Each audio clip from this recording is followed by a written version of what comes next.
All right. So we are keeping up with this once a week recording. We are. You know who we are. We just finished a recording with Hakeem and we're going to jump into the next one. So here we are. And I switched it up a little bit. I stole your hat. Yeah. So let's talk about what's been going on. I mean, you said that you're going to be slowing down now, right? I said that for October, November. So I think you should have said specifically you're slowing down on the book tour and going to events because believe you and the little one or a big one is And the little one. and the little one are taking up a new hobby. Well, because it's all part of slowing down and living with intention. And, when you're traveling, or when I was traveling anyway, I felt like my head was all over the place. Like I would wake up in the mornings and not know where I was. I could be in Oaxaca, Mexico, or I'd be in Maine, or I'd be in Idaho, or I'd be in Colorado or Texas. And so I wanted to be centered. And I took pottery 20 years ago at GW. Was my senior year because I had extra time my senior year. And I took one class in ceramics. And surprisingly, it was very therapeutic. Mhm. So they had a special for 2, and it was an 8-week course. And we finished our 8 weeks this week. No? And so I said, why not? Do you want to do it with me? And she said, yes. Yeah. How'd you convince our daughters to jump into this? It didn't take much convincing. I think that we're all kind of craving family time, to be honest. It's hard for them, hard for you guys, I think, to be at home, or for them to be at home with a missing parent. And likewise, when you're gone, it's hard for all of us. And I don't know, you're nurturing as well, but I think I miss their cuddles. They've grown up so much. We now officially have a teenager in the house, which is just wild. And because of that, I actually told her, and we started on her birthday week to say, hey, do you want to do this with me? And so we started then, and it was kind of her birthday present, which I don't do presents. I know you do. You're a gifter. But for me, my love language is spending quality time. And so this to me was important, that we spend quality time together and that we don't spend money on gifts, but that we spend money on experiences. So and they even said you only have so many summers until your children, move out and go to school or what have you, start a career. In our case, it's almost so many winters, and here we are. And I'm glad that you're taking up pottery. I mean, on our last episode, we're talking about doing game nights and, incorporating those and trying to strike a balance between work and life. So now we're doing pottery, and this is amazing. Yeah. So tell us a little bit more about. Well, it's a work in progress. I want to show you a couple of my pieces because I just picked these up from the community kiln before I left on my trip, and I just got back yesterday. So you haven't seen any of this one. I want to add too that you've only been how many weeks since you've been taking this class? It's been 7 weeks, and we are finally, and so lots of failures. But I want to share today about like how pottery has been for me, but more importantly for our kids. For our oldest birthday, when I asked her what she wanted to do, she said she wanted to go to the studio. So I didn't know that when she was there. So I packed up my bags. I was working out of the studio on my laptop. And so I just let her do what she was doing on the wheel. Then when I had a chance to check in on her, she seemed really frustrated. And I was like, why are you so frustrated? And she said she set off to make a dinner plate, a salad plate, and a bowl. Like she wanted a whole place setting. And I didn't realize that that was her expectation in one day. And I got frustrated because it takes us about an hour to drive to the studio. And she was there for about 4 hours while I was working. And that's another hour home. And then I have to figure out, birthday cake, birthday dinner that night for her. I just thought that it would be a fun, enjoyable mom and daughter experience.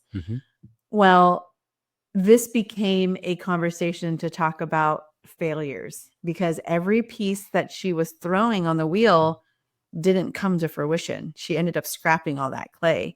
and was getting really frustrated with herself. Yeah. And how many times do we get frustrated because we fail? And how many times do we not do something because we're afraid of failing? Mhm. For me, I think that was my biggest struggle, is failing, and failing at work, or failing, trying something new. And so it prevents you from, and it's a part of like our Asian culture. Failing is really tough, especially when you've got such high expectations. You're the golden boy in your family. You can talk a little bit about how, were you allowed to fail? No, I mean, being the eldest, I had to set the example for my younger brother. There was no other option but to succeed. And I felt a lot of pressure to go to West Point, to serve in the Army, and do all of these things. So I I definitely hear you. And I think what you just said about being afraid to try, I mean, that resonates with me and with so many of my clients. I mean, just in homesteading, I will tell you that's the reason why I didn't even pick up a hammer or a chainsaw. Yeah, I'm so scared about butchering or messing up on wood. And it sounds so silly now because when you homestead, you have to do it. If you don't do it, no one else is going to do it. I've learned to build up my confidence over the past few years by being forced to do it. So definitely hear what you're saying about yeah. pottery. Yep. And like, how else do I teach the children that it's okay to fail, and that failing is not a loss, because you can pick it all back up again, Mhm. and you can reuse it, and you can learn from that experience and do better. Mhm. With pottery, I can teach that to her in a very tangible way. Like, you can feel it, you can see it. You know that if you, and there's a very high amount of intuition that is required for pottery. It's not easy at all by any Yeah. means, and it can be very frustrating. So, for example, I tried to throw a really high wall to make a mug with this. It didn't turn out. Oh, and that is what I call my Ebola stain. Because this is actually because we use a community kiln, there must have been some green paint or glaze that fell from another person's work into this beautiful, what is this? Like a salt container. Mhm. So, things happen. And sometimes when you want to create a bowl, you end up with the teacup, right? So it's having the freedom to create and to play and to fail that I want to teach the children, but also in a way to create something beautiful. Mhm. One of the struggles that I have in my adult life is Mhm. that I didn't grow up with a lot of nice things. Yeah. And so you've teased me about it, but it really is a struggle. Like, I have Kinder eggs. Did I ever tell the Kinder egg story? I don't know. Okay, that might be something else. That's another day. But I put nice things away, and I don't want to enjoy it. In fact, when we were at a team retreat with Melissa K. Norris's team and one of my friends and colleagues, Rachel, we went antiquing. And I remember when I was buying something and I said, "Oh, I don't know if I'm ever going to use this." She said, "Use it. Like, do not even think about keeping it without using it for your kitchen. Because what happens when you're not there anymore? It's just going to go into the trash, and you just had it just hanging out on the shelf." And when our friends and clients gifted us the Pyrex set, Yeah. what was it? It's the butter blue, like the Amish print. I've been eyeing that set, and she gifted it to me, and I was like, and I put it on the shelf. It's still on the shelf. I've used it once, and actually I didn't even use it. Mom used it to put some plants in there, and I almost cried, but I was like, that's okay. I was told to use things. And so this pottery experience and having ceramics Mhm. is allowing me to let that go, because I never would have bought a ceramic teapot or teacup or anything, a ceramic plate even, because I love it so much. Like, I cherish it, and I know it's expensive, and I know all of the hard work and the labor that went into it, that if I use it and I break it, Yeah. it's forever gone. So this is reprogramming my nervous system I know. to be okay with using it, obviously taking care of it. But if it breaks, it's okay. We can make another. And that is clicking for me. The pottery is worth our, this episode alone because it's been such a mind-blowing experience in just 7 weeks. Yeah.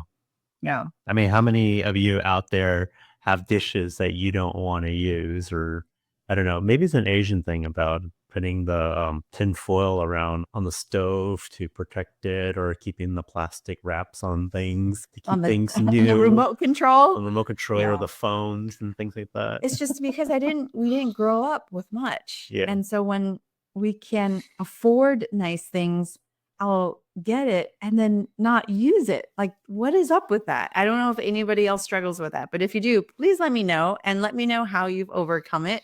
Yeah. Because I'm in my 40s now and I need to get over this. Yeah. So let me just share a couple Sure. of things because I'm really, really proud. The little one made a garlic grater. That's nice. And it's really nice. This is great.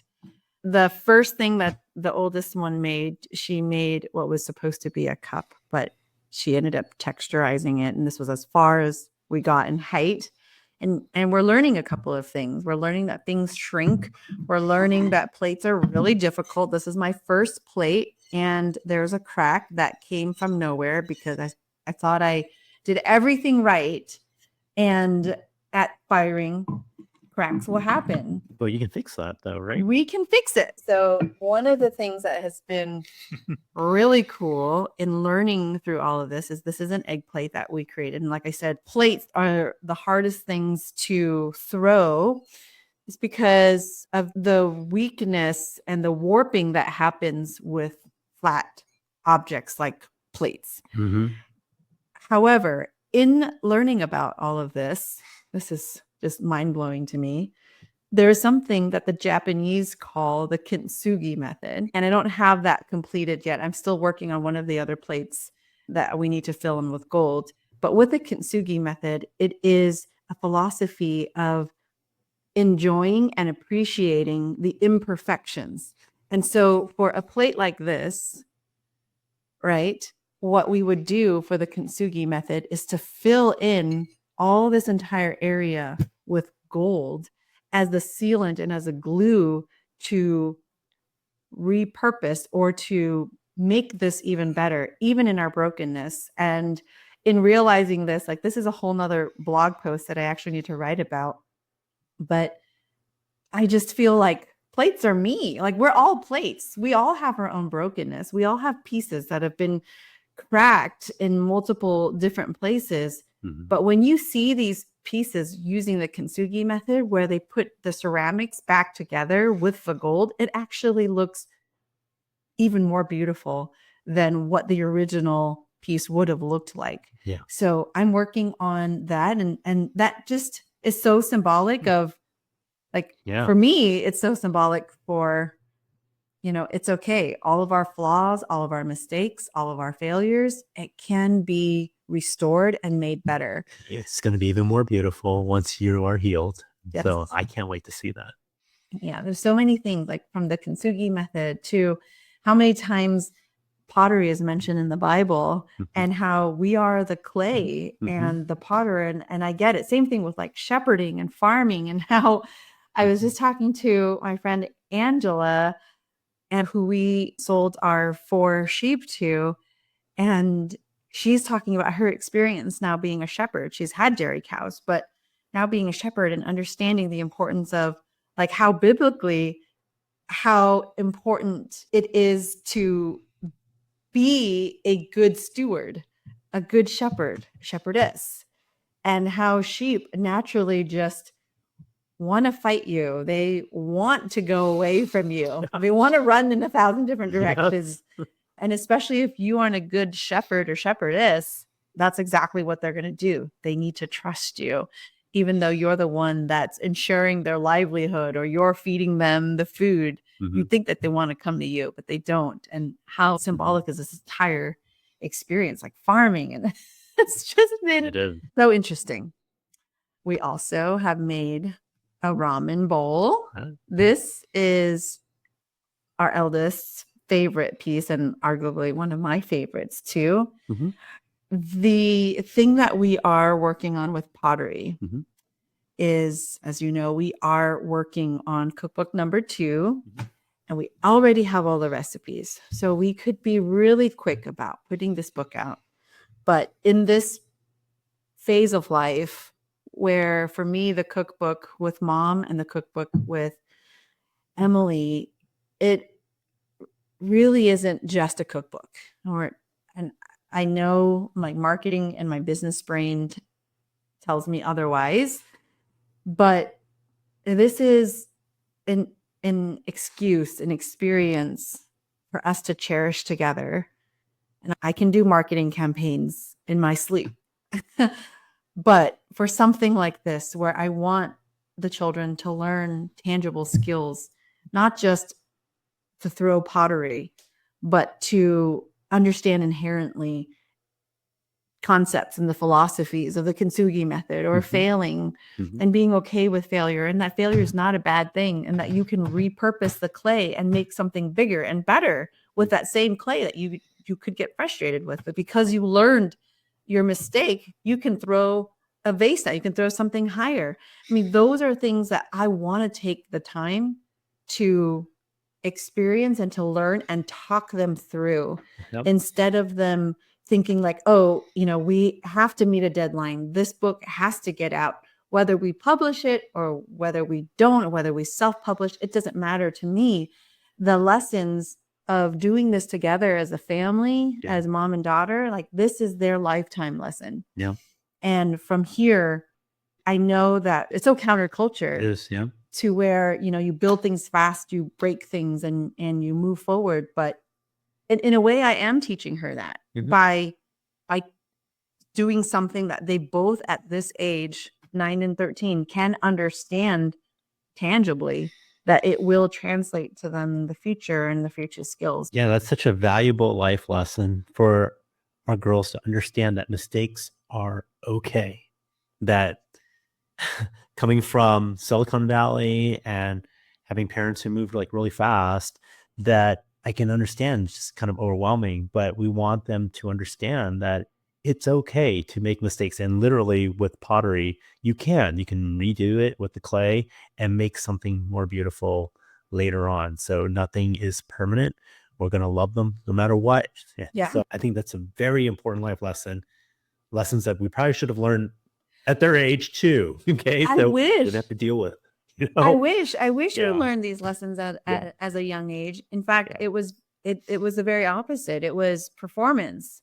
And you will do it. You will do it well. Yeah. And it will come easy, and you will not show your struggle. And as part of our Asian culture, it's something that, as we've save face and always Yeah. And it has not served us well. No.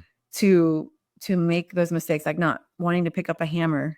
It's not healthy. To do something that needs to get done, or it could lead to procrastination because you're so afraid of failing. And that's not healthy. So I just want to break that now, because I started to see it, especially on her birthday. And I'm like, I'm so glad. And I even told her, like, I was frustrated and I was actually upset at her, because I'm like, I took time out of my day to take you up here. And we talked to other potters that say they take 10 years to create one plate. Like, they failed in plate making. So the ridiculousness of like thinking that you can create a whole dinner set and only having 2 hours at that point. She only had 2 hours behind the wheel. Yeah. And I told her, it's like you getting in the driver's seat and then thinking that you can drive on the freeway. Right. And I was really upset at her. And then I had to really take it back and think about and process, where is the lesson in this? And it's because she's so gifted that some things come really easy for her. Yeah. And so unfortunately, that can make you really frustrated when you do difficult things. And how do you know what those difficult things are in your life until you actually like are faced with something that, you think is going really well, and then it breaks in a second? Well, I was more upset at myself, because oftentimes our children are a mirror of us. And so if she was feeling this way, then maybe I was projecting some sort of expectation on her. And, we joked about it in maybe previous podcasts of me being like a tiger dad, but in real life, I don't want my children to think they have to be, obviously, I want them motivated and hardworking and performing, like in terms of their achieving with their God-given talents. But I don't want them to think that in extremes, like I have to succeed at whatever I try. No, you don't have to, but I want you to not be afraid to try and to explore. Right. Yeah. Right.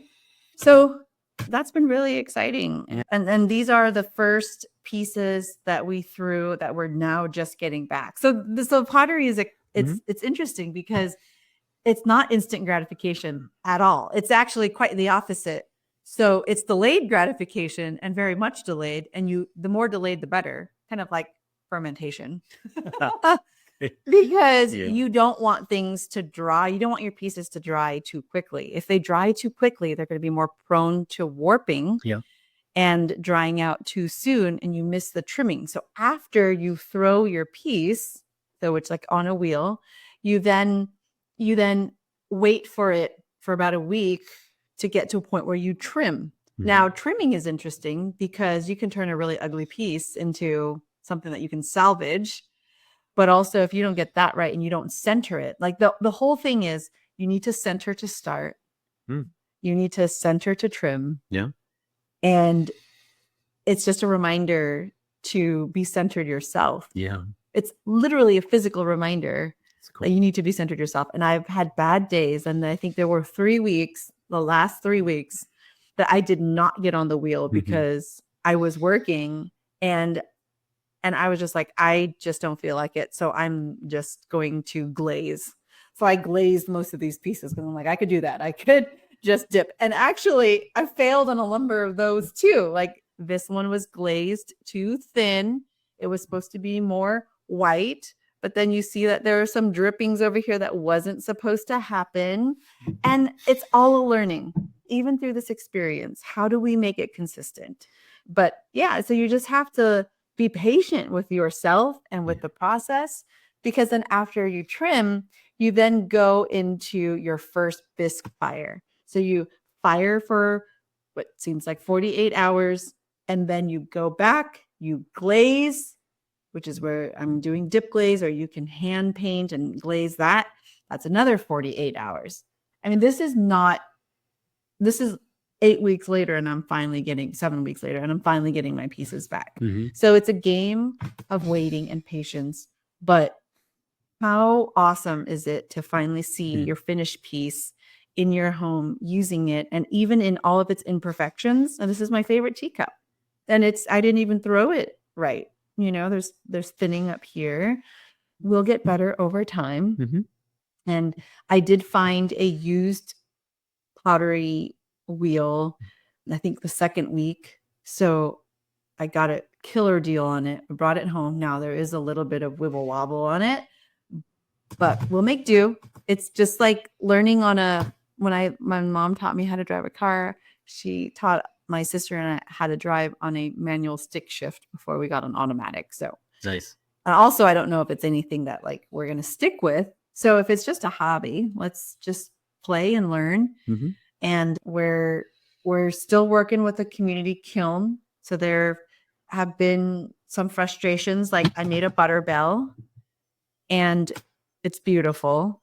This is where the butter would go. But right now I don't have the bell because the community kiln, whoever set up the kiln, did not put my other piece in. So this is the challenge with the community kiln. It's a little frustrating. That's probably where the frustration comes from, because that is outside my control. And most of this is kind of outside of my control too, like these cracks. But you know, I'm just in this like learning phase of patience.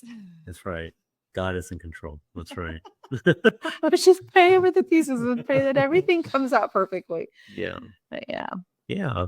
Well, great. I'm really proud of you. I'm really proud of the girls too, because I think I'm hesitating on getting behind the wheel because I don't want to fail. That's probably you gotta get on the so wheel. I need to get on the wheel. Let's talk a little bit about recently. You just got back from a trip too, and I thought you were gonna not go out anymore. Yeah. And actually, someone told me that. They're like, "Oh, we're so happy to see you. Yeah. I thought you said that you weren't traveling anymore." I'm like, "Okay, so I'll just head back." But I'm not traveling for work for Yeah. the book tour. Okay. It was our third annual ladies' favorite things. And so it was a group of 20 ladies. And this is the third year that we've done this. I was there for the first year and met some of the best people in homesteading in Tennessee. And we all bring our favorite things. And that's one of the reasons why I went to go pick up the pottery, because I was really hoping to bring 3 of my favorite things as gifts, except that they fired most of the girls' things and I didn't. I gave one thing away. But other than that, like, so what's really cool is everybody brings their favorite things. They all tell each other what it's about. Then we draw a number. Oh, we bring food. So everybody brings their own dish. And it was amazing. The key is food. Yeah. The key is food. That's how you get me to drive to you. Okay. Tell me great community, great conversations, great women, and great food, and I will be there. So I brought Vietnamese yogurt, but there were amazing dishes as well. And I came away with a whipped tallow, a CBD bath bomb, and wool socks. I'm at the age where that was the first gift I got was wool socks. But I got to also spend time with a couple of friends, and a fascinating experience was my friend Ilea, her husband. They're both from Silicon Valley as well, and I wish we knew them before, but we met here. Actually, we met at the first annual Ladies' Favorite Things event, and he introduced me to this world of open source 3D printing. And I am so enthused because I used to work at Autodesk, and AutoCAD 360 was my product to market. And AutoCAD 360 is a 3D prototyping tool. But not only that, Autodesk is one of the first companies that actually introduced 3D printing.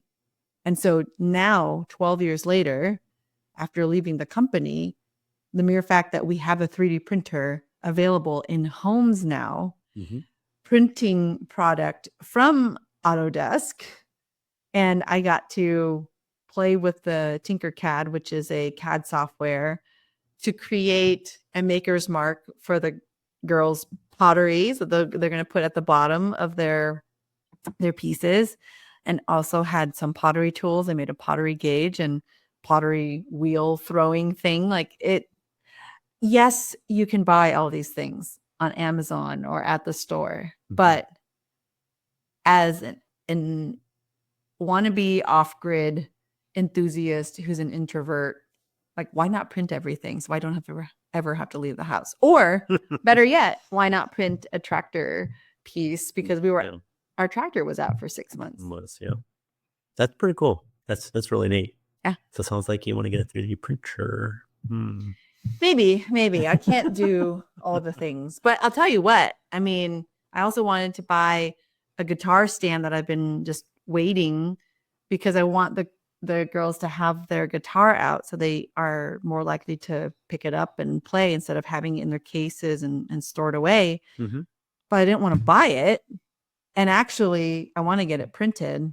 So if we have more time with them, and they said when we come back, we can print all the things. So I definitely want to bring you and the girls and have fun and just learn. I mean, that's exactly what it is. Andy was showing me how, like, all of these failures, like all of his failures, but it's just so fun. Like, can we have fun in failing? Can we make that fun in failing? And I just remember telling him, like, I've not had this much fun since I was a little kid. And even when I was a little kid, I wasn't allowed to have this much fun to fail. Yeah.